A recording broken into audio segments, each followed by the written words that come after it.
두 사람의 몸이 점점 더 가까워졌다. 준호가 그녀를 들어올려 방으로 데려갔다. 침대 위에 그녀를 내려놓자 지은은 그를 올려다봤다. 그녀의 눈은 갈망과 죄책감으로 뒤섞여 있었다. 오빠, 우리 이러면 안 되는데. 그녀의 목소리가 속삭이듯 나왔다. 준호가 그녀 위로 몸을 숙였다. 나도 알아. 근데 멈출 수가 없어. 그의 목소리가 갈라졌다. 그는 그녀의 뺨을 어루만지며 다시 입술을 포겠다. 이번 키스는 더 뜨겁고 더 절박했다. 그의 손이 그녀의 몸을 탐하며 그녀의 곡선을 따라 움직였다. 지은은 그의 손길에 몸을 맡기며 눈을 감았다. 안녕하세요. 사랑하는 청취자 여러분. 여러분 모두 가족과 사랑하는 사람들과 함께 따뜻한 하루를 보내시길 진심으로 기원합니다. 오늘 익숙한 방송 시간에 우리는 함께 매우 재미있고 매혹적인 이야기를 감상할 예정입니다. 이 이야기가 여러분께 편안한 순간들을 선사하기를 바랍니다. 좋아요를 누르고 댓글을 남기며 채널 구독을 눌러 저희를 응원해 주시는 것도 잊지 말아주세요. 자, 지금부터 이 이야기의 주요 내용을 함께 탐험해 보겠습니다. 김지은은 제주도 서귀포의 작은 버스 정류장에 서 있었다. 손에는 어머니가 전날 밤 정성껏 싸준 낡은 천가방을 꼭 쥐고 있었다. 바닷바람이 불어오며 짠내나는 공기와 함께 멀리서 들려오는 파도 소리를 실어왔다. 고향과의 작별 인사처럼 이제 막 19세가 된 지은은 작고 가냘픈 체구에도 생기 넘치는 소녀였다. 긴 검은 머리는 단정히 묶여 바람에 살짝 흔들렸고 맑고 투명한 눈동자에는 앞날에 대한 호기심과 약간의 불안이 뒤섞여 반짝였다.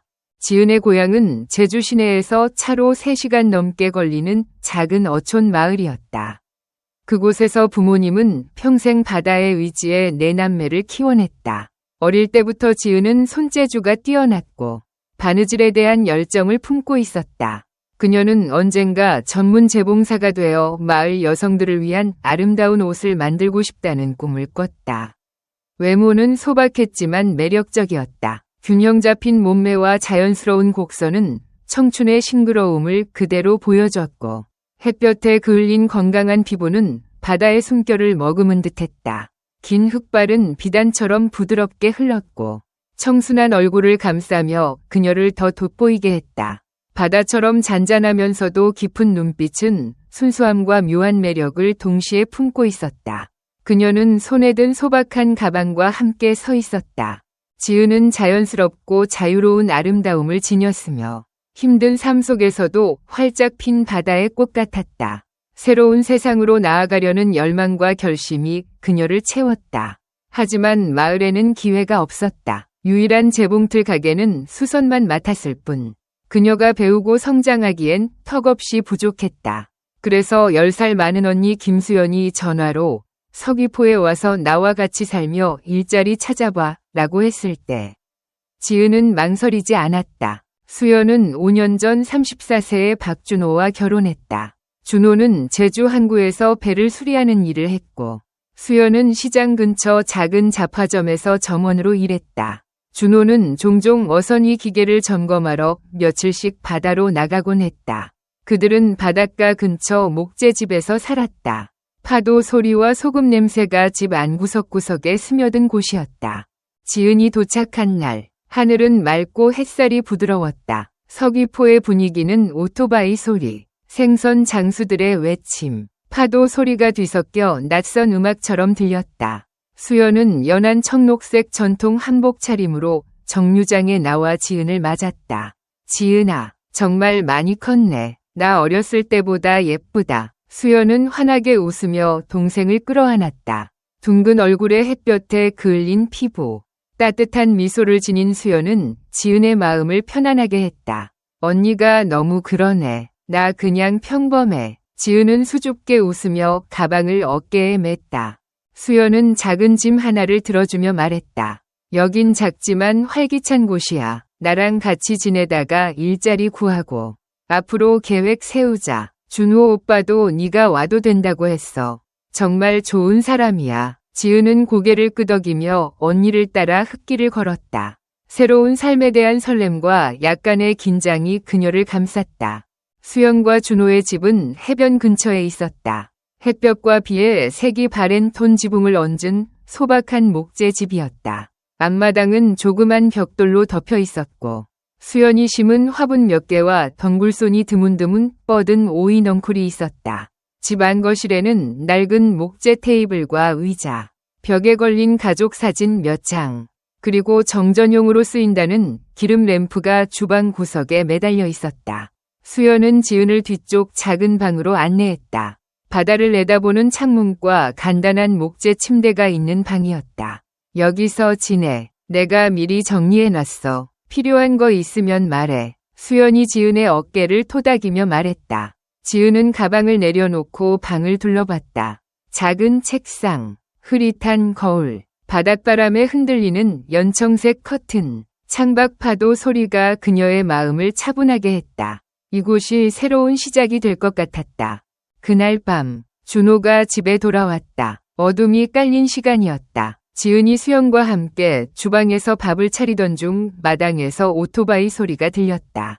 준호가 들어왔다. 키가 크고 햇볕에 검게 탄 피부, 회색 티셔츠와 기름때 묻은 신발을 신은 모습이었다. 그는 지은에게 고개를 끄덕이며 말했다. 지은이구나. 안녕. 목소리는 낮고 간결했다. 네, 안녕하세요. 지은이 고개를 숙이며 답했다. 그는 더 말하지 않고 신발을 벗고 손을 씻은 뒤 수연이 차린 밥상에 앉았다. 고추장으로 졸인 생선, 미역국, 물에 데친 시금치와 된장 소스가 전부였다. 그는 말없이 밥을 먹고 나서 현관으로 나가 담배를 피웠다.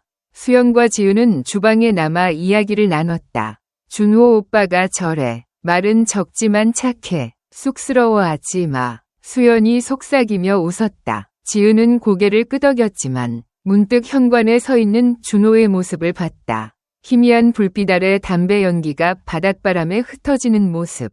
그는 낯선 사람처럼 느껴졌고 지은은 그와 익숙해져야겠다고 생각했다. 서귀포에서의 첫날들, 지은은 새로운 삶을 탐색하기 시작했다.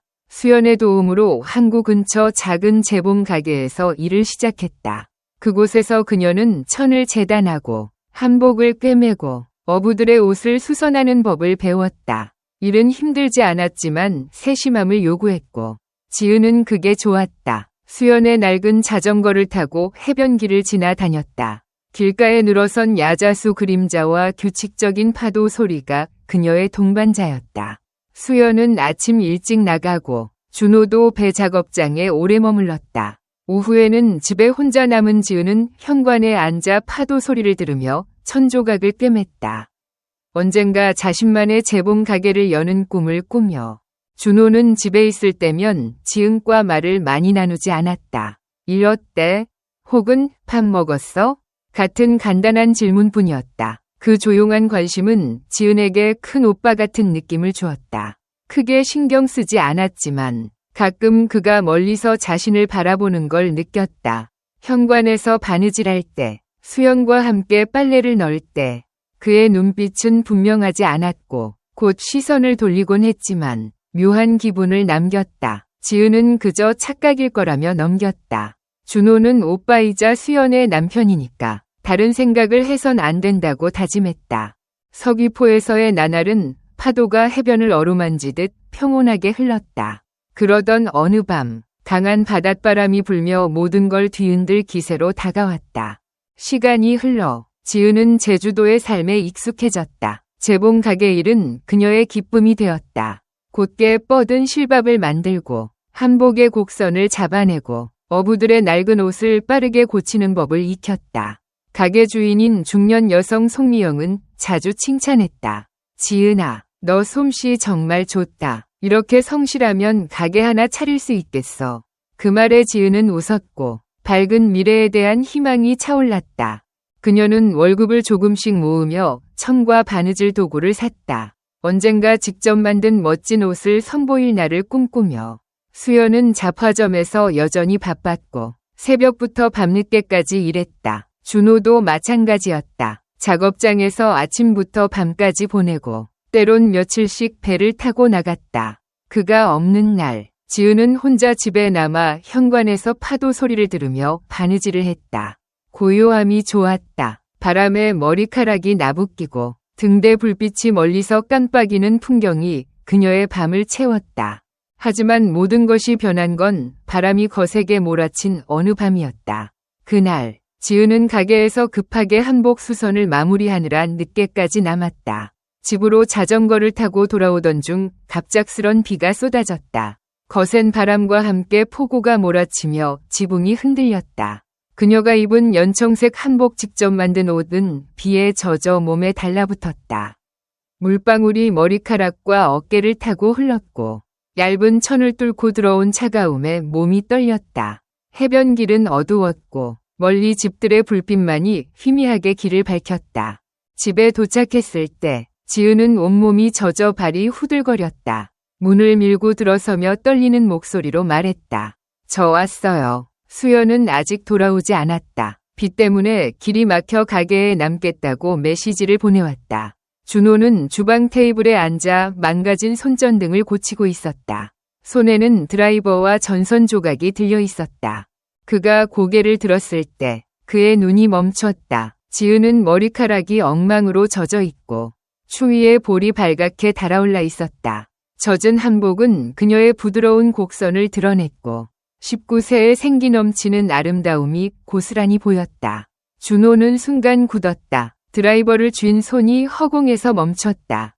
지은은 그의 시선을 알아채지 못했다. 죄송해요. 바닥 젖었네요. 그녀는 당황하며 말하고 방으로 뛰어갔다. 문을 닫고 심장이 쿵쾅거렸다. 추위 때문인지 부끄러움 때문인지 알 수 없었다. 그녀는 젖은 한복을 벗어걸고 수건으로 머리를 닦으며 몸을 따뜻하게 하려 애썼다. 밖에서 준호는 말없이 일어나 주방 구석에서 걸레를 꺼내 바닥을 닦았다. 하지만 그의 마음은 이미 그곳에 없었다. 방금 본 지은의 모습, 젖은 머리카락, 떨리는 어깨, 얇은 옷에 감싸인 모습, 이 머릿속을 떠나지 않았다. 그는 스스로를 다잡았다. 34세인 자신에게는 수연이 있다. 5년간 사랑하고 존중해온 아내. 지은은 수연의 동생일 뿐 막 세상에 발을 내디딘 어린 소녀였다. 그는 걸레를 내려놓고 다시 손전등 앞으로 앉았다. 하지만 비트를 쥔 손이 미세하게 떨렸고 따뜻하면서도 위험한 감정이 그의 가슴을 파고들었다.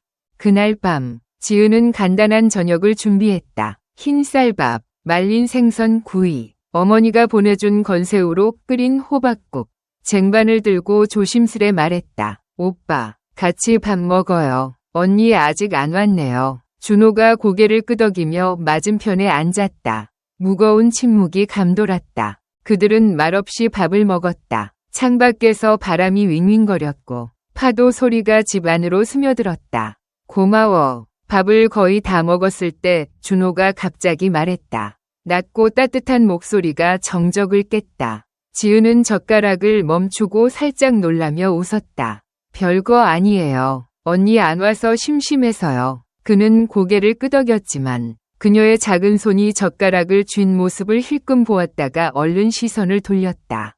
무언가를 숨기려는 듯했다. 그 밤 바람은 거세게 불었다. 창문이 덜덜 떨렸다. 지은은 바람을 무서워했다. 어린 시절 폭풍에 집 지붕이 날아가는 걸 본 이후로 생긴 두려움이었다. 방에서 이불을 끌어안았지만 바람 소리에 잠을 이룰 수 없었다. 결국 그녀는 물을 마시러 주방으로 나갔다. 그러다 현관에서 담배를 피우는 준호를 봤다. 등대 불빛이 그의 그림자를 비췄다. 오빠, 저 바람 무서워요. 그녀의 목소리가 떨렸다. 준호가 돌아봤다. 깊은 눈빛에 망설이는 빛이 스쳤다.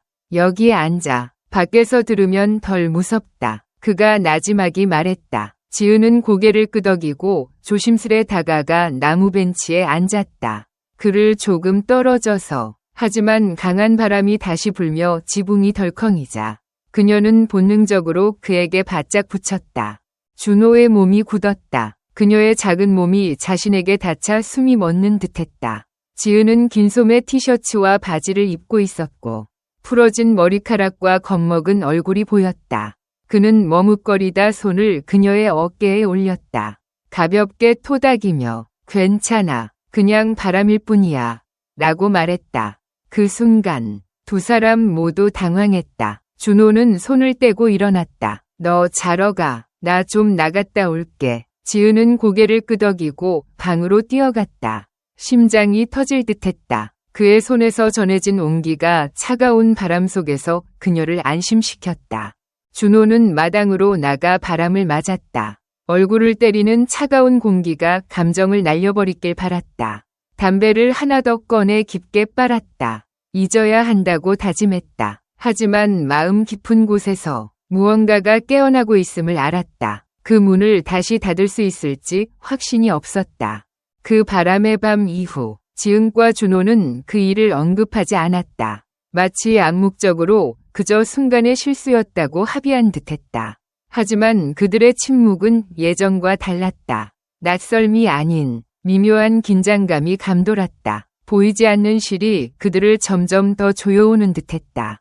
수연이 외할머니를 만나러 고향에 간 날, 집에는 지은과 준호만 남았다. 수연은 아침 일찍 떠나며 말했다. 지은아, 준호 오빠랑 잘 지내. 나 이틀 뒤에 올게. 뭐 필요하면 오빠한테 부탁해. 지은은 웃으며 고개를 끄덕였다. 네, 언니 조심히 다녀오세요. 준호도 묵묵히 고개만 끄덕이고 작업장으로 나갔다. 지은은 그날을 평소처럼 보낼 거라 생각했다. 몇 달간 함께 지내며 익숙해진 집이었다. 하지만 저녁이 되자 하늘에서 가느다란 비가 내리기 시작했다. 톤 지붕에 떨어지는 빗소리가 규칙적으로 울렸다. 멀리 등대 불빛이 깜빡이며 어두운 바다를 비췄다. 지은은 방에서 수연을 위한 한복을 꿰매고 있었다. 하지만 점점 커지는 파도 소리에 어린 시절의 공포가 되살아났다. 거대한 파도가 아버지의 배를 삼키던 기억. 그녀는 이불을 끌어안았지만 소리가 멈추지 않자 견딜 수 없었다. 결국 준호를 찾으러 현관으로 나갔다. 준호는 현관에 앉아 담배를 피우며 바다를 바라보고 있었다. 검은 티셔츠와 긴 바지 차림. 평소처럼 조용한 모습이었다. 발소리에 고개를 돌린 그는 겁에 질린 지은의 얼굴을 봤다. 오빠, 파도 소리가 무서워요. 그녀의 목소리가 떨렸다. 준호는 그녀를 바라봤다. 눈빛에 망설임이 스쳤다. 여기에 앉아. 그가 낮게 말했다. 지은은 다가가 벤치에 앉았다. 그와 약간의 거리를 두고. 하지만 갑작스런 큰 파도 소리에 그녀는 깜짝 놀라 그의 팔을 붙잡았다. 공포 속에서 그의 온기를 찾듯이 준호의 몸이 굳었다. 그녀가 자신에게 밀착되자 숨이 멎었다. 지은의 풀린 머리카락과 창백한 얼굴이 보였다. 그는 망설이다 그녀의 어깨를 감쌌다. 괜찮아. 그냥 파도야. 그의 목소리가 부드러웠다. 그 순간 공기가 변했다. 지은이 고개를 들었다. 눈물 맺힌 눈이 그를 바라봤다. 준호도 내려다봤다. 깊은 눈빛이 그녀와 얽혔다. 시간이 멈춘 듯했다. 파도 소리만이 그들의 숨소리와 섞였다. 준호는 맨발로 젖은 모래를 밟았다. 차가운 감각이 그를 현실로 끌어내려 했지만 심장은 거세게 뛰었다. 몇 달간 묻어둔 감정이 불꽃처럼 타올랐다. 그는 지은을 봤다. 바람에 나부끼는 긴 머리, 달빛 아래 반짝이는 눈동자. 지은도 마찬가지였다. 그의 손에서 전해진 온기가 그녀를 감쌌다. 심장이 두근거렸다. 파도 때문이 아니었다. 낯설고도 익숙한 이 감정 때문이었다. 미안해. 준호가 속삭였다. 목소리가 떨렸다. 침묵을 깨려는 듯했지만 그의 말은 오히려 더 무겁게 울렸다. 지은은 고개를 흔들었다. 입술을 굳게 다물고 눈물이 흘렀다. 모르겠어요. 그냥 느껴져요. 그녀는 말을 잇지 못했다. 하지만 그녀의 눈빛이 모든 것을 말했다. 혼란, 막연한 갈망, 도망치고 싶은 마음과 움직일 수 없는 발. 약한 순간, 준호는 더 이상 참지 못했다. 천천히, 망설이며 고개를 숙였다. 그의 입술이 그녀의 머리카락에 닿았다. 부드럽고 조심스러운 키스였다. 열정보다 아픔과 망설임이 담긴 지은의 머리에서 나는 바다 냄새와 은은한 향기가 그의 마음을 더 어지럽혔다. 그는 더 나아가지 않았다. 그저 그곳에서 멈췄다. 말로 표현할 수 없는 무언가를 전하려는 듯. 지은은 눈을 감았다. 감정에 몸을 맡겼다. 밀어내지 않았다. 그저 서 있었다. 그의 온기가 그녀를 감쌌다. 그 키스는 길지 않았다. 하지만 두 사람을 연결하는 보이지 않는 끈을 확인하기에 충분했다. 본능처럼 지은이 얼굴을 들었다. 그의 눈과 마주쳤다. 아무 말도 없었다. 파도 소리만이 그들을 둘러쌌다. 준호의 손이 떨리며 그녀의 뺨에 닿았다. 눈물 자국을 조심스레 닦아냈다. 그녀를 깨뜨릴까 두려운 듯 지은은 피하지 않았다. 조금 더 가까이 다가갔다. 두 사람 사이의 거리가 좁혀졌다. 그리고 그의 입술이 그녀의 입술에 닿았다. 처음의 부드러움이 아니었다. 깊고 강렬했다. 오랫동안 억눌린 감정이 터져나온 듯 그의 입술은 따뜻했고 바닷바람의 짠맛을 머금었다. 그녀의 입술은 부드럽고 순수하게 그를 받아들였다. 그들은 서로를 끌어안았다. 격렬함보다는 자연스러운 끌림이었다. 오랫동안 잃었던 조각이 맞춰지는 듯 준호의 손이 그녀의 허리를 감쌌다. 그녀를 자신에게 더 가까이 끌어당겼다. 그녀의 심장 소리가 그의 가슴에 전해졌다. 지은은 손을 들어 그의 목을 감았다. 작은 손가락이 그의 어깨를 살짝 잡았다. 그 순간을 붙잡으려는 듯 그들은 서로에게 깊이 빠져들었다. 천천히 그리고 강렬하게 멈추면 모든 것이 사라질까 두려운 듯 숨소리가 얽히며 파도와 뒤섞였다. 그 포옹 속에서 그들은 사랑뿐 아니라 말할 수 없는 아픔과 갈등을 나누었다. 그리고 그들은 서로를 더 깊이 끌어안았다. 사막에서 물을 만난 이처럼 파도 소리와 얽힌 숨소리가 말없는 음악이 되어 그들을 감쌌다. 잃어버린 두 사람이 서로를 찾은 순간이었다. 모든 것이 끝난 뒤 그들은 떨어졌다. 하지만 준호의 손은 여전히 그녀를 놓지 않았다. 그들은 서로를 바라봤다. 숨소리는 여전히 거칠었다. 지은은 고개를 숙였다. 얼굴이 붉어져 그를 오래 쳐다보지 못했다. 준호는 희미하게 웃었다. 슬프고도 따뜻한 미소였다. 그녀를 끌어 모래 위에 앉혔다. 그들은 많은 말을 나누지 않았다. 서로를 의지한 채 파도 소리에 귀를 기울였다. 그 밤 이후 지은과 준호의 관계는 들판을 스치는 바람 같았다. 부드럽고도 강렬하게 그 해변의 밤 이후 김지은과 박준호 사이에는 말로 설명할 수 없는 변화가 생겼다. 서로를 바라보는 눈빛이 달라졌고 짧은 대화 속에도 숨겨진 떨림이 묻어났다. 그러나 그들은 아무 말도 하지 않았다. 마치 그날 밤의 일은 꿈이었던 것처럼 현실로 끌어들이면 무너질까 두려운 듯했다.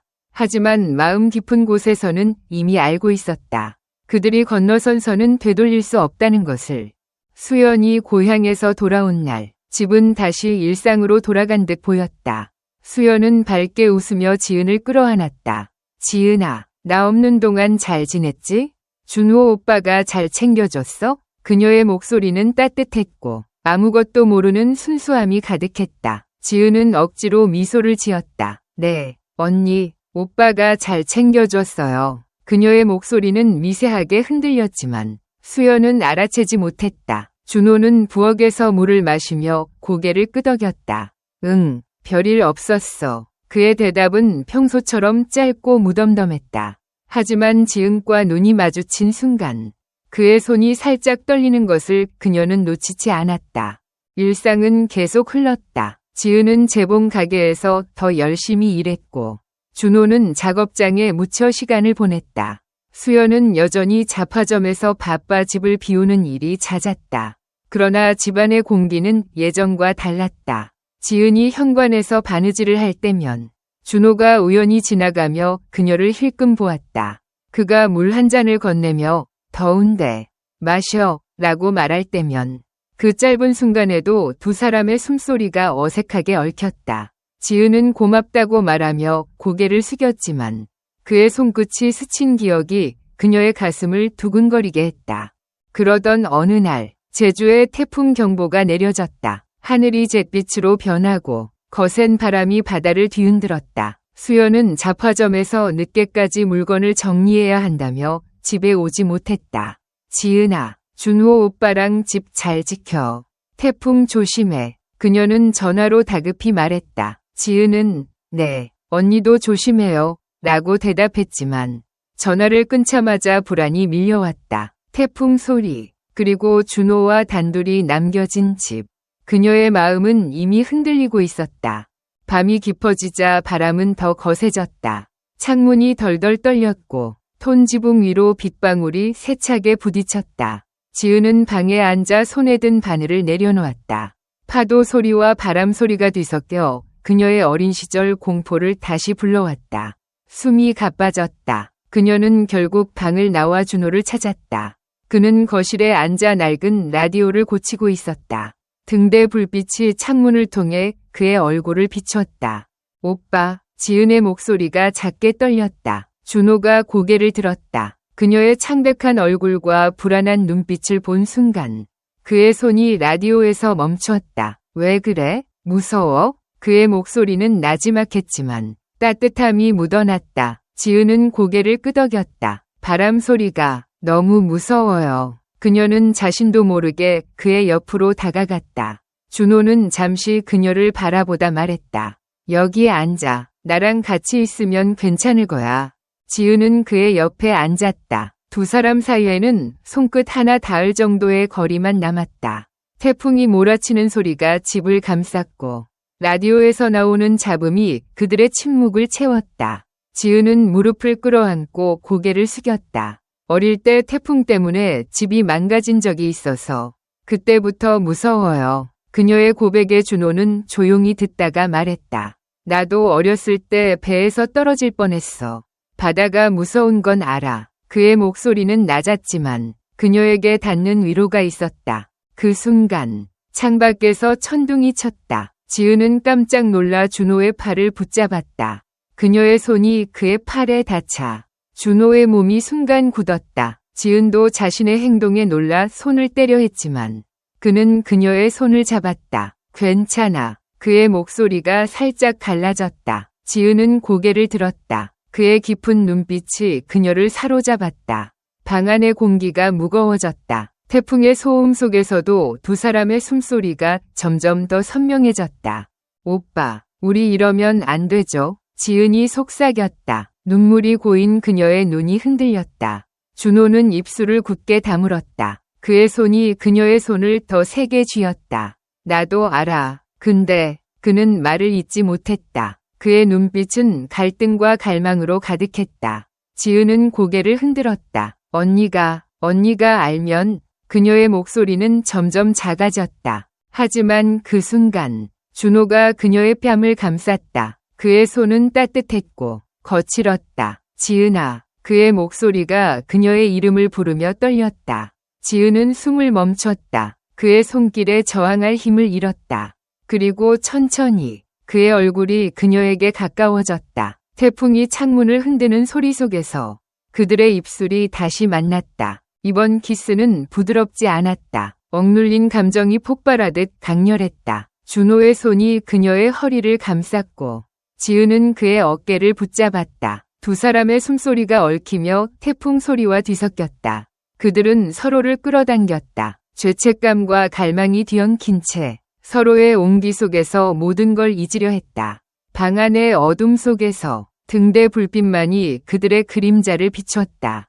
하지만 그 순간 문이 벌컥 열렸다. 지은아, 준호야. 수연의 목소리가 태풍 소리를 뚫고 들려왔다. 젖은 우비를 입은 그녀가 문 앞에 서 있었다. 지은과 준호는 얼어붙었다. 서로를 끌어안은 채 굳어버린 두 사람을 수연의 눈이 믿을 수 없다는 듯 바라봤다. 뭐야, 이게? 수연의 목소리가 떨렸다. 그녀의 손에 든 가방이 바닥으로 떨어졌다. 지은은 숨을 쉴 수 없을 만큼 가슴이 조여왔다. 언니, 그녀가 간신히 입을 뗐지만 말이 나오지 않았다. 준호는 지은을 놓고 일어섰다. 수연아, 이건. 그의 목소리도 갈라졌다. 수연은 한 발짝 물러섰다. 설명해봐. 지금 나한테 뭐라고 할 건데? 그녀의 눈에 눈물이 맺혔다. 태풍이 집을 뒤흔드는 가운데 세 사람 사이에 침묵이 내려앉았다. 지은은 손으로 얼굴을 감쌌다. 죄책감이 그녀를 짓눌렀다. 준호는 수연을 바라보며 입을 열지 못했다. 수연은 그들을 번갈아 쳐다보다 결국 문을 쾅 닫고 밖으로 뛰쳐나갔다. 비바람 속으로 사라지는 그녀의 뒷모습을 지은과 준호는 멍하니 바라봤다. 집안은 다시 고요해졌다. 하지만 그 고요함은 평화가 아니었다. 깨진 유리 조각처럼 날카롭고 차가운 공기가 그들을 감쌌다. 지은은 무릎을 꿇고 흐느꼈다. 내가 다 망쳤어. 준호는 그녀 옆에 앉아 손을 뻗었지만 닿지 못하고 멈췄다. 그의 눈에도 후회와 혼란이 가득했다. 태풍은 밤새 몰아쳤고 그들의 마음도 함께 흔들렸다. 수연이 떠난 빈자리는 집안을 더 춥고 텅 비게 만들었다. 지은과 준호는 서로를 바라봤다. 그들의 사랑은 이제 막 피어났지만 그 뿌리에는 이미 죄책감과 아픔이 깊이 박혀 있었다. 다음 날 아침, 태풍이 지나간 제주는 다시 고요를 되찾았다. 하지만 그들의 삶은 더 이상 예전으로 돌아갈 수 없었다.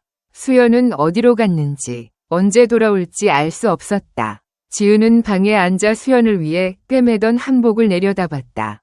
바늘이 멈춘 천 위로 눈물이 떨어졌다. 준호는 현관에 서서 바다를 바라봤다. 담배를 입에 물었지만 불을 붙이지 않았다. 그들은 이제 선택해야 했다. 서로를 향한 마음을 끝낼 것인지 아니면 모든 것을 걸고 이 위험한 길을 걸어갈 것인지.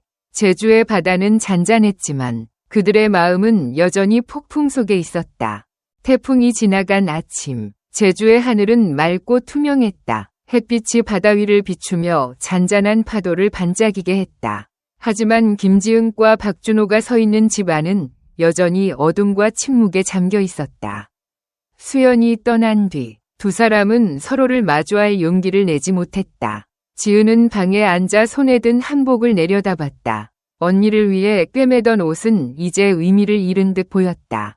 그녀의 손가락이 천을 만지작거렸지만 바늘은 더 이상 움직이지 않았다. 눈물이 한 방울, 또 한 방울 천 위로 떨어졌다. 그녀는 손으로 얼굴을 감싸고 조용히 흐느꼈다. 내가 왜 그랬을까? 언니한테 어떻게 이럴 수가? 준호는 현관에 서서 바다를 바라봤다. 입에 물고 있던 담배는 여전히 불이 붙지 않은 채였다. 그의 손이 주머니 속에서 주먹을 쥐었다 풀기를 반복했다. 머릿속은 어젯밤의 기억으로 가득했다. 수연의 떨리는 목소리, 그녀의 눈에 담긴 배신감, 그리고 비바람 속으로 사라진 뒷모습, 그리고 지은의 따뜻한 숨결, 그를 끌어당긴 그녀의 눈빛. 그는 고개를 저었다. 이러면 안 되는데 내가 미쳤었나 봐. 하지만 마음 한구석에서는 지은을 향한 감정이 여전히 타오르고 있었다. 억누르려 해도 꺼지지 않는 불씨처럼. 시간이 흘렀다. 해가 중천에 떠 있을 때 지은은 방에서 나왔다. 눈이 퉁퉁 부은 그녀는 준호를 피해 시선을 돌렸다. 저 가게에 가볼게요. 일 시작해야 해서. 그녀의 목소리는 작고 갈라졌다. 준호가 고개를 돌려 그녀를 봤다. 지은아. 그가 불렀다. 그녀는 걸음을 멈췄지만 돌아보지 않았다. 어젯밤 일, 미안해. 그의 목소리는 낮고 무거웠다. 지은은 입술을 깨물었다. 오빠도 알잖아요. 우리 잘못했어요. 언니가. 그녀는 말을 잇지 못하고 문을 열었다. 나중에 얘기해요. 그녀는 자전거를 타고 집을 떠났다. 준호는 문가에 서서 그녀의 뒷모습이 멀어지는 걸 바라봤다. 가슴이 무겁게 내려앉았다. 지은이 재봉 가게에 도착했을 때 송미영이 그녀를 맞았다. 지은아, 얼굴이 왜 그래? 무슨 일 있었어? 미영의 걱정 어린 목소리에 지은은 억지로 웃었다. 아니에요. 그냥 좀 피곤해서. 그녀는 얼른 작업대에 앉아 천을 만지기 시작했다. 하지만 손끝이 떨렸고 실밥이 자꾸 엉켰다. 미영은 그녀를 잠시 지켜보다 말했다. 너 오늘 좀 쉬어. 상태 안 좋아 보여. 지은은 고개를 저었다. 괜찮아요. 이래야 마음이 편해져요. 그녀는 바느질에 몰두했다. 실과 바늘이 움직일 때마다 어젯밤의 기억을 지우려 했었다. 하지만 준호의 손길, 그의 목소리가 자꾸 떠올랐다. 한편 준호는 작업장으로 가지 않았다. 대신 해변으로 걸어갔다. 발밑에서 모래가 부드럽게 밟혔다. 그는 바다를 바라보며 담배에 불을 붙였다. 연기가 바람에 흩어졌다. 수연아, 내가 뭘 한 거지? 그는 혼잣말을 내뱉었다. 5년간 함께한 아내를 배신한 죄책감이 그를 짓눌렀다. 하지만 지은을 생각하면 가슴이 다시 뜨거워졌다. 그녀의 맑은 눈빛, 순수한 미소, 그리고 그를 바라보던 떨리는 눈동자. 그는 담배를 모래에 비벼 껐다. 이러다 다 망가질 텐데. 그는 한숨을 내쉬며 집으로 돌아왔다. 오후가 되자 수연이 집에 돌아왔다. 젖은 우비 대신 평소 입던 점퍼를 걸친 그녀는 문을 열고 들어섰다. 준호는 거실에 앉아 있다가 그녀를 봤다. 수연아. 그의 목소리가 갈라졌다. 수연은 그를 쳐다보지도 않고 가방을 내려놓았다. 말하지 마. 지금 너 말 듣고 싶지 않아. 그녀의 목소리는 차갑고 단호했다. 지은은 아직 돌아오지 않았다. 수연은 주방으로 가무를 따랐다. 손이 미세하게 떨렸다. 준호가 다가가려 했지만 그녀가 날카롭게 말했다. 가까이 오지 마. 나 지금 너 보면 화낼 것 같다. 준호는 멈췄다. 수연아, 내가 설명할게. 하지만 수연이 그를 쏘아봤다. 설명? 뭘 설명해? 내가 본 게 다잖아. 너랑 지은이가. 그녀는 말을 멈추고 숨을 깊게 들이쉬었다. 내 동생이야. 준호야. 어떻게 그럴 수가 있어? 그녀의 눈에 눈물이 고였다. 준호는 고개를 숙였다. 나도 모르겠어. 그냥 그렇게 됐어. 미안해. 그의 목소리는 작아졌다. 수연은 컵을 내려놓고 그를 노려봤다. 미안하다고 다야? 우리 5년 이모였는데? 그때 문이 열리고 지은이 들어왔다. 손에 자전거 열쇠를 든 그녀는 수연과 준호를 보고 굳었다. 언니. 그녀의 목소리가 떨렸다. 수연이 지은을 돌아봤다. 눈빛이 차가웠다. 너도 여기 있었네. 잘 됐어. 우리 셋 다 얘기해보자. 수연은 팔짱을 끼고 소파에 앉았다. 지은은 문가에 서서 움직이지 못했다. 준호가 말했다. 수연아, 지은이 잘못 아니야. 나 때문에. 하지만 수연이 손을 들어 그의 말을 막았다. 둘 다 책임이 있어. 그러니까 입 다물고 앉아. 세 사람은 거실에 앉았다. 수연이 먼저 입을 뗐다. 언제부터였어? 그녀의 목소리는 떨렸지만 단호했다. 지은은 고개를 숙였다. 언니, 미안해. 우리 그냥. 그녀는 말을 잇지 못했다. 준호가 대신 말했다. 태풍 온 날. 그때 처음이었어. 우린 그전엔 아무것도 없었어. 수연이 코웃음을 쳤다. 처음이라서 괜찮다는 거야? 내가 바보인 줄 알아? 그녀는 지은을 바라봤다. 너도 마찬가지야. 내가 널 얼마나 믿었는데. 지은은 눈물을 참지 못하고 울기 시작했다. 언니, 나 진짜 미안해. 나도 몰랐어. 그냥 그렇게 됐어. 수연은 자리에서 일어났다. 그냥 그렇게 됐다고? 너희 둘이 날 배신한 게 그렇게 쉬웠어? 그녀는 가방을 들고 문으로 향했다. 당분간 나 여기 못 있겠어. 너희끼리 알아서 해. 준호가 다급히 말했다. 수연아, 가지 마. 우리 얘기 좀 더. 하지만 수연은 문을 쾅 닫고 나갔다. 집안은 다시 고요해졌다. 지은은 소파에 주저앉아 흐느꼈다. 준호는 그녀 옆에 앉아 머리를 감싸 쥐었다. 내가 다 망쳤어. 그의 목소리가 갈라졌다. 지은이 고개를 들었다. 오빠, 우리 젠미 밴 할 거예요? 그녀의 눈은 붉게 충혈돼 있었다. 준호는 그녀를 바라봤다. 모르겠어. 근데 너까지 잃고 싶진 않아. 그의 손이 그녀의 손을 잡았다. 지은은 그의 손을 뿌리치지 않았다. 하지만 마음은 여전히 혼란 속에 있었다. 며칠이 지났다. 수연은 잡화점 근처 친구 집에 머물며 집에 돌아오지 않았다. 지은과 준호는 각자 일상으로 돌아가려 했지만 서로를 마주칠 때마다 어색한 긴장이 감돌았다. 지은은 가게에서 더 늦게까지 일했고 준호는 작업장에 더 오래 머물렀다. 하지만 밤이 되면 둘은 집에서 마주할 수밖에 없었다. 어느 날 밤, 지은이 현관에서 바느질을 하고 있을 때 준호가 돌아왔다. 그는 문가에 서서 그녀를 바라봤다. 지은아, 우리 얘기 좀 할까? 지은은 바늘을 내려놓고 고개를 끄덕였다. 두 사람은 소파에 앉았다. 준호가 먼저 말했다. 나 수연이한테 다 잘못했다고 빌었어. 근데 너한테 끌리는 마음은 어쩔 수가 없어. 지은은 숨을 깊게 들이쉬었다. 오빠, 나도 그래요. 근데 언니 생각하면 너무 미안해서. 그녀의 목소리가 떨렸다. 준호가 그녀의 손을 잡았다. 나도 알아. 근데 우리 이렇게 계속 피할 수는 없잖아. 그 순간 지은이 그의 손을 놓고 일어섰다. 오빠, 나 떠날게요. 여기 있으면 다 망가질 것 같아요.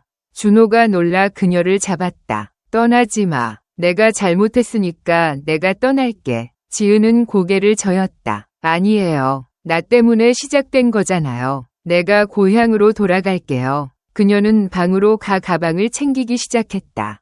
준호는 문가에 서서 그녀를 막았다. 지은아, 제발, 나 혼자 남겨두지 마. 그의 눈에 눈물이 맺혔다. 지은은 가방을 들고 그를 바라봤다. 오빠, 우리 이대로면 다 무너져요. 언니도, 오빠도, 나도. 그녀는 문을 열고 나갔다. 준호는 현관에 주저앉아 그녀의 뒷모습을 바라봤다.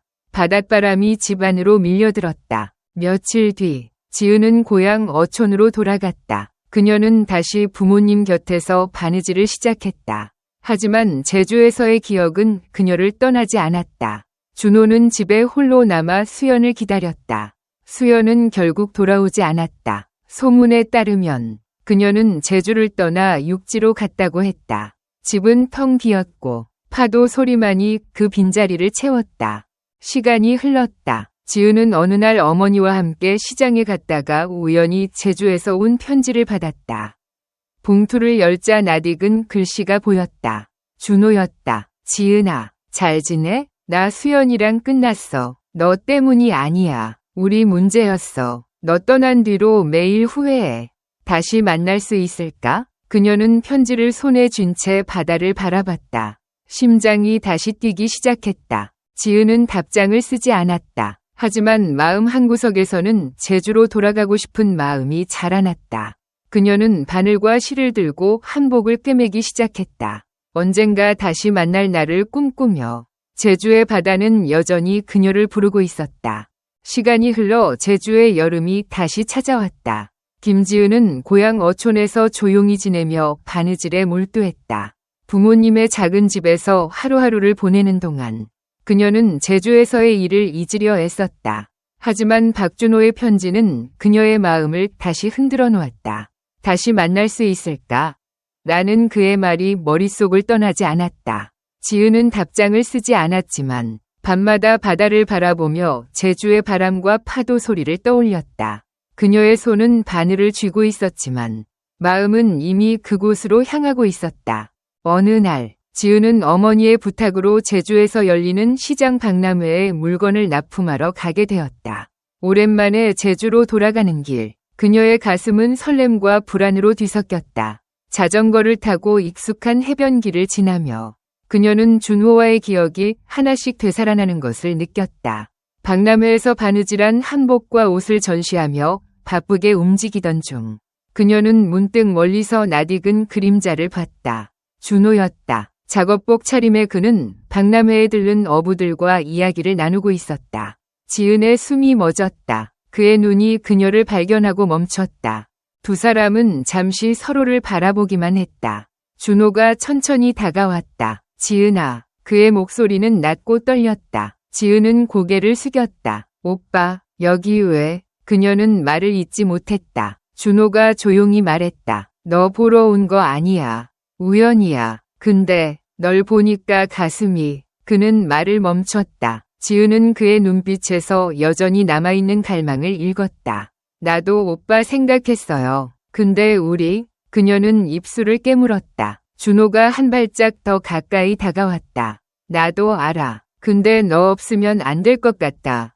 그날 밤, 박람회가 끝난 뒤 지은은 제주에 머물기로 했다. 숙소로 돌아가는 대신 그녀는 준호가 있는 해변 근처의 낡은 집으로 발걸음을 옮겼다.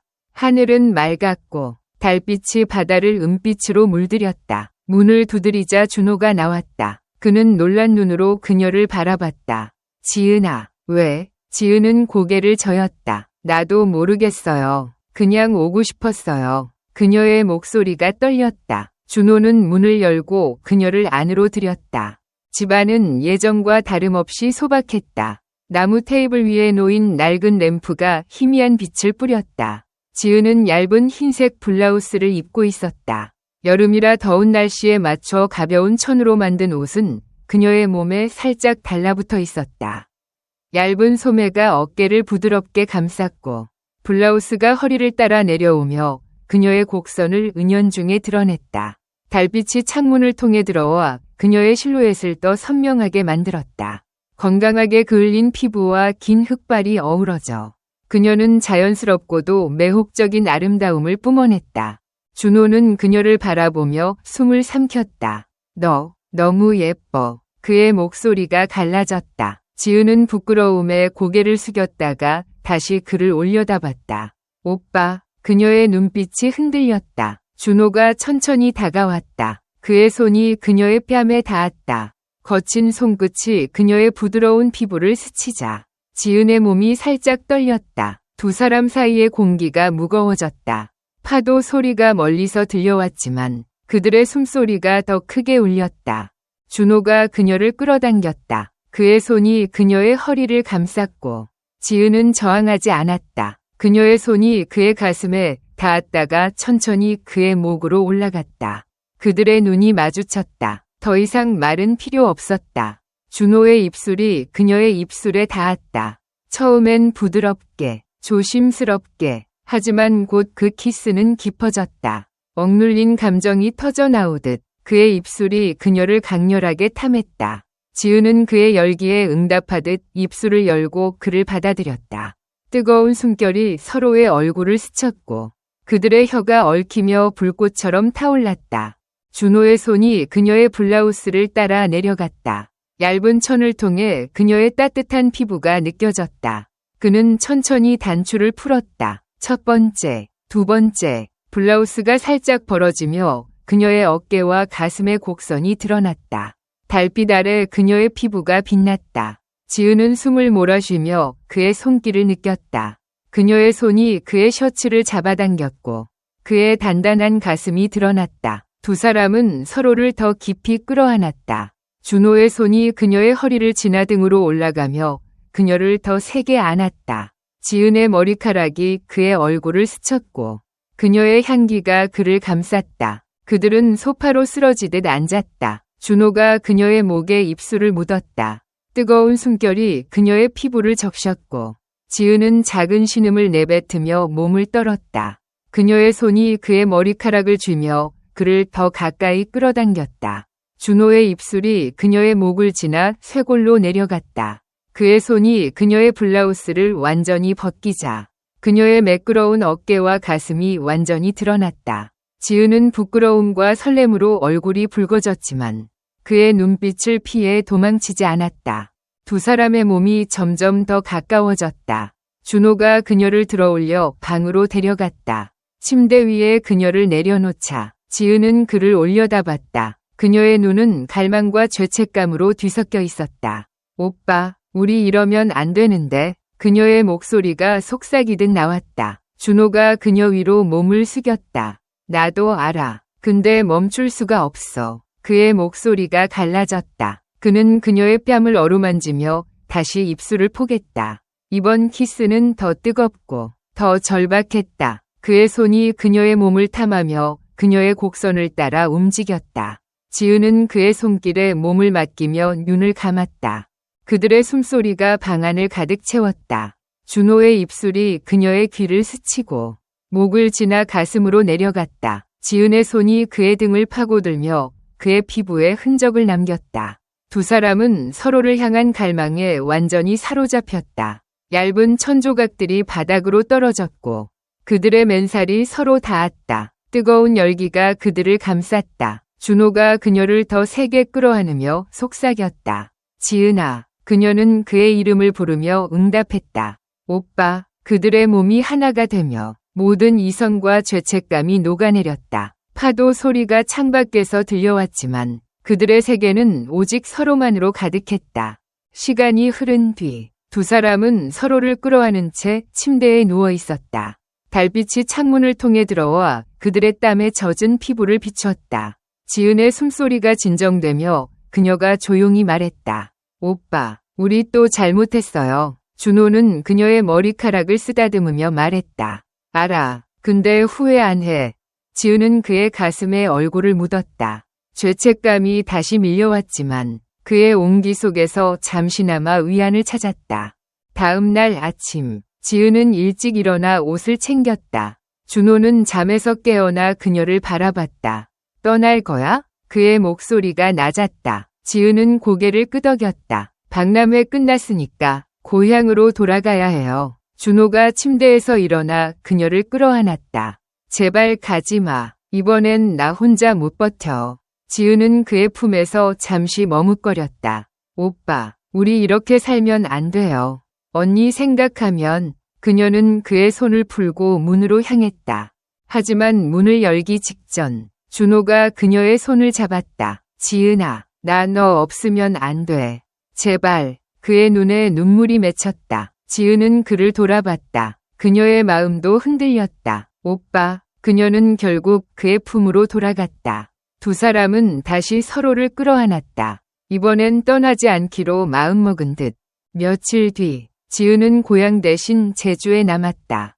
그녀는 준호와 함께 살기 시작했다. 수연은 여전히 돌아오지 않았고 그들의 결혼은 이미 끝난 듯 보였다. 지은과 준호는 서로를 위지하며 새로운 삶을 꾸렸다. 하지만 매일 밤 지은은 수연의 얼굴을 떠올렸다. 그녀가 만든 한복은 방 한구석에 놓여 있었고 먼지가 쌓여갔다. 준호는 그녀를 안으며 말했다. 우리 같이 잘 살아보자. 이제 후회하지 말자. 지은은 고개를 끄덕였지만 마음 한구석은 여전히 무거웠다. 제주의 바다는 여전히 아름다웠다. 하지만 그들의 사랑은 죄책감과 열정 사이에서 흔들리며 끝없는 파도처럼 그들을 몰아쳤다. 지은은 가끔 바다를 바라보며 생각했다. 이게 정말 내가 원했던 걸까?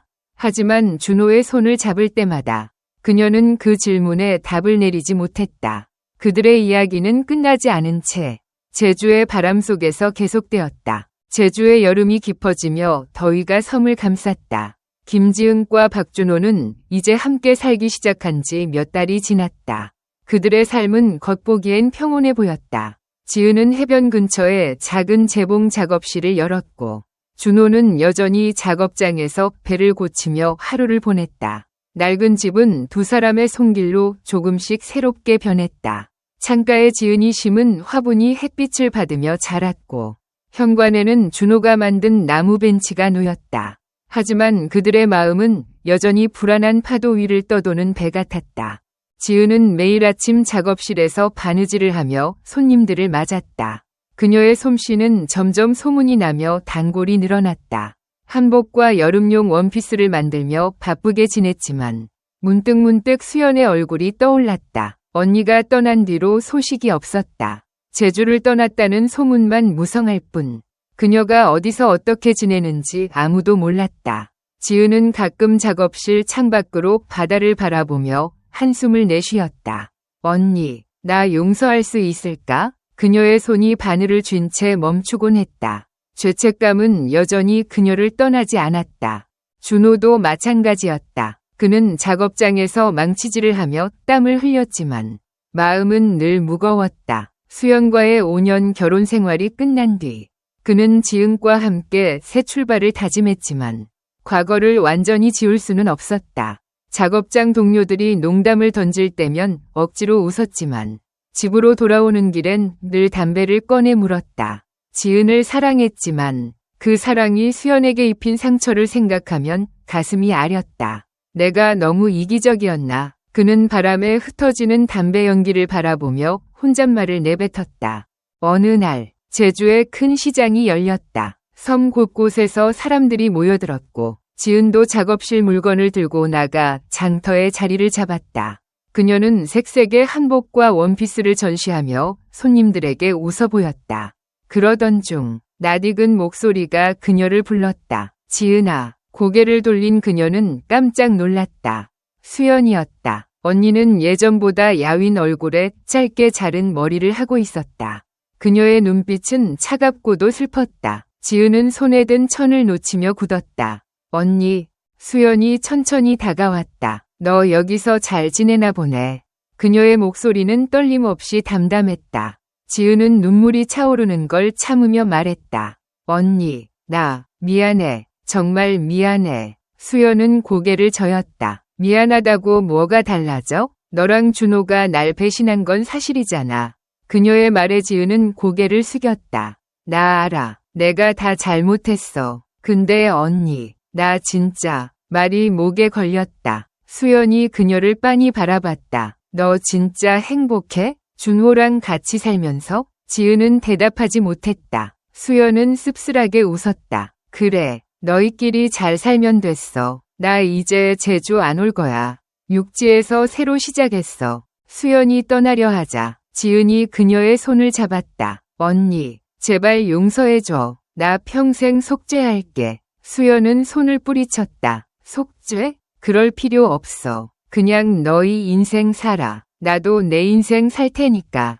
그녀는 등을 돌리고 인파 속으로 사라졌다. 지은은 그 자리에 주저앉아 손으로 얼굴을 감쌌다. 눈물이 손가락 사이로 흘렀다. 주변의 소음이 멀어지며 그녀의 마음은 텅 빈 듯했다.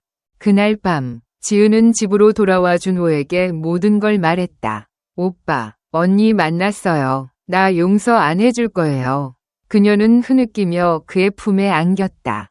준호는 그녀를 꼭 끌어안았다. 지은아, 나도 수연이한테 미안해. 근데 우리 이제 어쩔 수 없잖아. 그의 목소리가 갈라졌다. 지은은 그의 가슴에 얼굴을 묻고 말했다. 나 오빠 사랑해. 근데 이렇게 살아도 되는 걸까?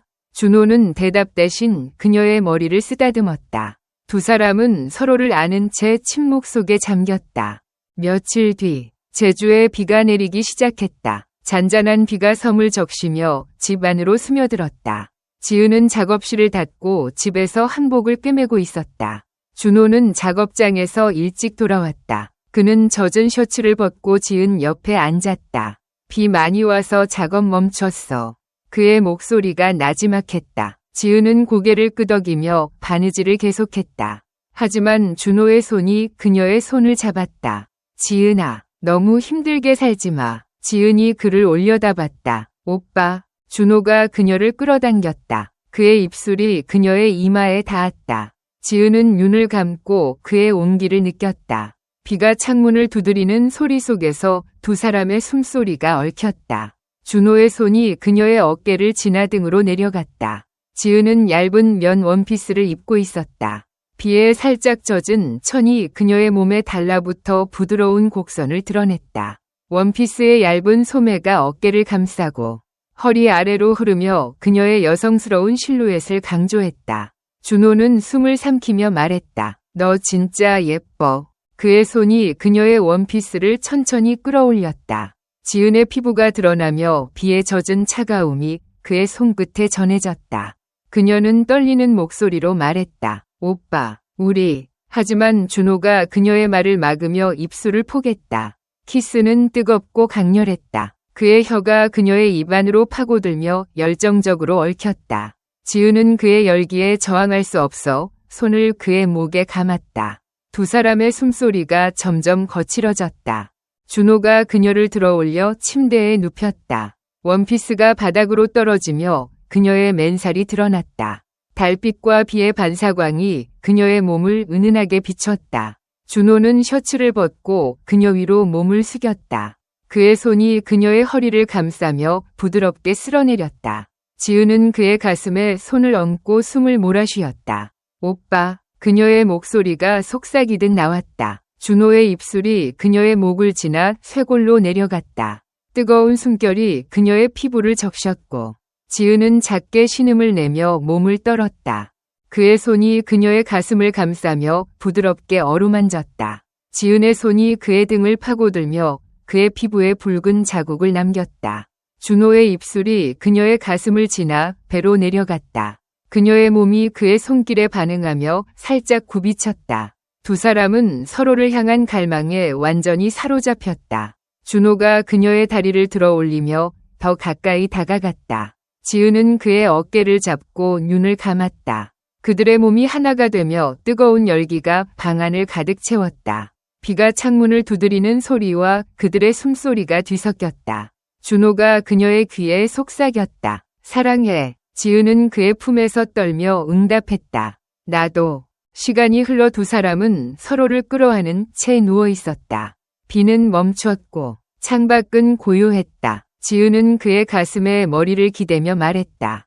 오빠, 우리 이렇게 살아도 괜찮을까? 준호는 그녀의 머리를 쓰다듬으며 말했다. 괜찮아. 우리가 같이 있으면 돼. 하지만 그의 목소리엔 미세한 떨림이 있었다. 지은은 그의 품에서 잠이 들었다.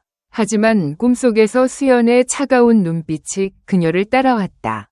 며칠 뒤 작업실에 낯선 손님이 찾아왔다. 중년 여성이었다. 그녀는 지은에게 편지를 건넸다. 김수연 씨가 보내셨어요. 너 주라고. 지은은 떨리는 손으로 편지를 열었다. 지은아, 나 잘 지내. 너랑 준호 행복하길 바랄게. 더 이상 너희 미워하지 않아. 나도 새 삶 찾았어. 짧은 글이었지만 지은의 눈에 눈물이 고였다. 그녀는 편지를 품에 안고 조용히 울었다. 죄책감이 조금은 가벼워졌지만 마음 한구석은 여전히 무거웠다. 그날 밤 지은은 준호에게 편지를 보여줬다. 언니가 용서해 줬어요. 그녀의 목소리가 떨렸다. 준호는 그녀를 끌어안았다. 다행이다. 우리 이제 정말 새로 시작하자. 두 사람은 서로를 바라보며 미소 지었다. 하지만 그 미소 뒤엔 여전히 과거의 그림자가 드리워져 있었다. 제주의 바다는 그들의 사랑을 지켜봤지만 그 파도 속엔 끝없는 질문이 남아 있었다. 이게 정말 행복일까? 지은은 그 답을 찾지 못한 채 준호의 손을 잡고 하루하루를 살아갔다. 제주의 가을이 깊어지며 바람이 차가워졌다. 김지은과 박준호의 삶은 겉으론 안정된 듯 보였다. 지은의 재봉 작업실은 이제 제주에서 제법 이름이 알려져 섬을 찾는 관광객들도 그녀의 한복과 옷을 사러 들렀다. 준호는 작업장에서 승진해 배수리팀의 리더가 되었고 더 바빠졌다. 두 사람은 서로를 의지하며 하루를 보냈지만 마음속 깊은 곳엔 여전히 채워지지 않은 빈 공간이 있었다. 수연의 편지는 그들의 죄책감을 조금 덜어줬지만 완전히 지울 수는 없었다. 어느 날 지은은 작업실에서 한복을 꿰매던 중 뜻밖의 소식을 들었다. 손님 중 한 명이 말했다. 김수연 씨 아세요? 육지에서 결혼했다던데 제주에 잠깐 왔다고 하더라고요. 지은의 손이 멈췄다. 바늘이 천을 찌르다 멈춘 채로 그녀의 눈이 흔들렸다. 언니가 결혼? 그녀는 혼잣말을 내뱉으며 가슴이 쿵 내려앉는 기분을 느꼈다. 수연이 새 삶을 시작했다는 소식은 기뻤지만 동시에 그녀와의 연결이 완전히 끊어졌음을 깨닫게 했다. 지은은 작업을 멈추고 창밖 바다를 바라봤다. 언니가 행복하다면 그걸로 된 거지. 하지만 눈물이 고였다. 그날 밤 준호가 집에 돌아왔을 때 지은은 소파에 앉아 멍하니 있었다. 지은아, 무슨 일 있어? 그가 걱정스레 물었다. 지은이 고개를 들었다. 오빠, 언니 결혼했대요. 제주에 왔었다는데 그녀의 목소리가 갈라졌다. 준호는 잠시 굳었다가 그녀 옆에 앉았다. 그래, 잘 됐네. 수연이도 이제 행복할 거야. 그의 목소리는 담담했지만 눈빛엔 복잡한 감정이 스쳤다. 지은이 그의 손을 잡았다. 오빠, 우리도 행복해야 해요. 근데 왜 이렇게 마음이 무거울까요? 준호는 대답 대신 그녀를 끌어안았다. 두 사람은 서로의 온기 속에서 위안을 찾으려 했다. 며칠 뒤 제주에 큰 축제가 열렸다. 해변에서 불꽃놀이와 전통 공연이 펼쳐졌고 섬은 관광객과 주민들로 북적였다. 지은은 작업실 물건을 팔기 위해 축제에 나갔다. 그녀는 밝은 미소를 지으며 손님들을 맞았지만 마음 한구석은 여전히 어지러웠다. 그러던 중 군중 속에서 낯익은 얼굴이 보였다. 수연이었다. 새 남편으로 보이는 남자와 함께 손을 잡고 불꽃놀이를 구경하고 있었다. 수연은 웃고 있었고 그 미소는 지은이 기억하던 것보다 더 편안해 보였다. 지은은 숨을 멈추고 그들을 바라봤다. 수연이 그녀를 발견하고 눈이 마주쳤다. 수연이 천천히 다가왔다. 지은아. 그녀의 목소리는 부드러웠다. 지은은 눈물이 차오르는 걸 느끼며 말했다. 언니, 잘 지냈어요? 수연이 고개를 끄덕였다. 응, 잘 돼가. 너는? 지은은 억지로 웃었다. 나도 잘 지내요. 수연의 남편이 다가와 인사를 건넸다. 처제 맞죠? 수연이 많이 얘기했어요. 그는 따뜻하게 웃었다. 지은은 고개를 숙이며 말했다. 네, 잘 부탁드려요. 수연이 지은의 손을 잡았다. 지은아, 나 진짜 괜찮아. 너도 행복해. 그녀의 눈빛은 진심이었다. 지은은 눈물을 삼키며 고개를 끄덕였다. 언니, 고마워요. 수연은 미소 지으며 남편과 함께 떠났다. 지은은 그들의 뒷모습을 보며 조용히 울었다. 그날 밤, 지은은 집으로 돌아와 준호에게 모든 걸 말했다. 오빠, 언니 만났어요. 진짜 행복해 보였어요. 그녀는 흐느끼며 그의 품에 안겼다. 준호는 그녀를 꼭 안으며 말했다. 다행이다. 우리도 이제 마음 놓자. 하지만 그 순간 문이 벌컥 열리며 낯선 남자가 들어왔다. 작업복 차림에 술 냄새를 풍기는 그는 준호를 노려봤다. 박준호, 너 여기 있었네. 준호가 굳은 얼굴로 일어섰다. 뭐야, 너 누구야? 남자가 씩 웃었다. 나 수연이 오빠야. 동생이 너 때문에 얼마나 힘들었는지 알아? 지은은 놀라며 준호 옆에 섰다. 잠깐만요. 언니가, 남자가 말을 끊었다. 수연이 용서했다고? 그건 걔 마음이고 난 못 넘어가. 그는 주먹을 쥐고 준호에게 달려들었다. 준호가 그를 막으려 했지만 남자의 주먹이 그의 얼굴을 스쳤다. 지은이 비명을 지르며 뛰어들었다. 그만해요. 제발. 그녀가 남자의 팔을 붙잡자 그가 지은을 밀쳤다. 너도 똑같아. 동생 배신한 년. 지은은 바닥에 쓰러졌고 준호가 화를 내며 남자를 밀어냈다. 나한테만 해. 지은이 건드리지 마. 두 남자는 몸싸움을 벌이며 집안을 엉망으로 만들었다.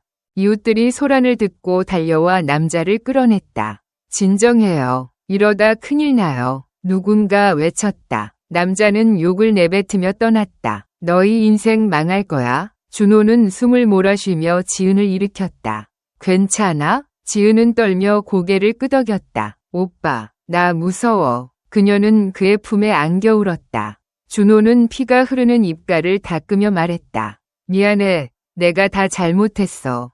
집안은 부서진 의자와 흩어진 물건들로 어지러웠다. 두 사람은 서로를 끌어안은 채 주저앉았다.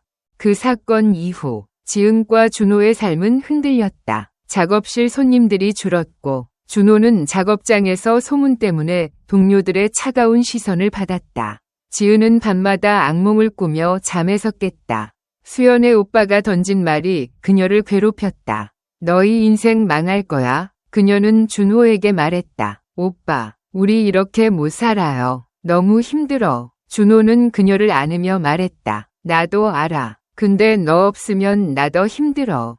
두 사람은 서로를 사랑했지만 그 사랑이 그들을 점점 더 오가매는 듯했다. 어느 날 지은은 결심했다. 작업실 문을 잠갔다. 그녀는 준호에게 말했다. 오빠, 나 떠날게요. 우리 이렇게 살면 다 망가져요. 준호가 그녀를 붙잡았다. 지은아, 제발 나 혼자 두지 마. 그의 눈에 눈물이 고였다. 지은은 고개를 저었다. 오빠도 알아요. 우리 사랑은 너무 많은 사람 아프게 했어요. 나도 더 이상 못 버텨. 그녀는 가방을 들고 문을 나섰다. 준호는 문가에 서서 그녀를 붙잡지 못했다. 지은아, 그의 목소리가 바람에 묻혔다. 지은은 고향으로 돌아갔다. 부모님 곁에서 다시 바느질을 시작했지만 제주에서의 기억은 그녀를 떠나지 않았다. 그녀는 작업실을 열지 않고 조용히 마을 사람들의 옷을 고치며 살았다. 준호는 제주에 남아 홀로 집을 지켰다. 그는 작업장에만 매달렸고 밤이면 바다를 바라보며 담배를 피웠다. 두 사람은 연락을 끊었지만 서로를 잊지 못했다. 시간이 흘러 겨울이 왔다. 지은은 어느 날 마을 우체통에서 편지를 발견했다. 준호였다. 지은아, 나 잘 지내. 너 떠난 뒤로 많이 생각했어. 너 말대로 우리가 잘못된 길을 갔던 것 같아. 나 이제 제주 떠날게. 새로 시작하려고. 너도 행복해야 해. 짧은 글이었지만 지은은 눈물을 흘렸다. 그녀는 답장을 쓰지 않았다. 대신 바다로 걸어가 편지를 바람에 날렸다. 오빠, 나도 잘 살게요. 그녀는 속삭였다. 수연은 육지에서 새 가정을 꾸리며 평온한 삶을 살았다. 그녀는 가끔 제주를 떠올렸지만 더 이상 원망하지 않았다. 준호는 제주를 떠나 부산으로 갔다. 그곳에서 작은 작업장을 열고 조용히 살았다. 지은은 고향에서 마을 아이들에게 바느질을 가르치며 보람을 찾았다. 그녀는 한복을 꿰매며 미소 지었다. 이제 괜찮아. 그녀는 바다를 바라보며 말했다. 제주의 파도는 여전히 잔잔히 흘렀다. 그들의 사랑은 뜨겁고 아팠지만 결국 각자의 길에서 평화를 찾았다. 지은은 가끔 작업실 창밖으로 보이던 등대의 불빛을 떠올렸다. 그 불빛처럼 그녀의 삶도 이제 어둠을 지나 빛을 향해 나아가고 있었다. 세 사람의 이야기는 그렇게 끝났다. 서로를 아프게 했던 시간은 바람에 흩어졌고 남은 건 조용한 용서와 새로운 시작이었다. 사랑하는 여러분, 이렇게 해서 우리 이야기가 끝에 다다랐습니다. 저희가 알 수 있도록 댓글로 여러분의 생각을 나누어 주시는 걸 잊지 말아주세요. 이제 여러분께 잠시 작별 인사를 드릴게요. 다음 프로그램에서 다시 만나 뵙겠습니다.